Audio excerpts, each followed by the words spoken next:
there's some really good stuff coming down the pipeline to hopefully move us forward safety-wise, and looking forward to that. It'll be for next year, but it's surprising. Does this meeting give you any more confidence what's going forward? I had already met with NASCAR on the ownership side to review all this, Bob, so there's really no change. Who did most of the talking in the meeting? Was it drivers? Was it NASCAR? Yeah, everybody had a little bit to say. It was maybe a little bit of a Festivus, but that's okay. Sometimes we need that. Would you say it was more of a formality than anything getting done? Any progress being made? Well, there's things happening. I think it's more just a FYI of how everybody feels. Did they say how the crash test went this week?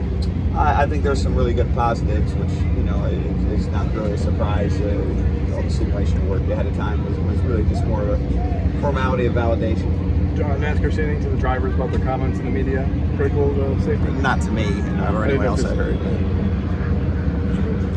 Was it a cordial meeting or was it tense? A little bit of all those things. Yeah, you're gonna have ups and downs, and some viewpoints of, I didn't see it that way, but now I understand the logic, and then some disagreements. But I think more or less we're on the right path. Just not pleased with where we're at today.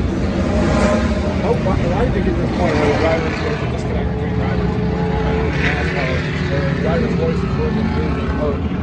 Why did it get here? That's a good question. I'm not sure I got a perfect answer for that, but this car was built in a time period with COVID and so forth, where it was hard to do all the things that we'd like to do with testing and crash testing specifically, and there's a growing process here of learning this new car. I mean, look, when car manufacturers build a new car, a new model car, it's not uncommon to have things that don't work out.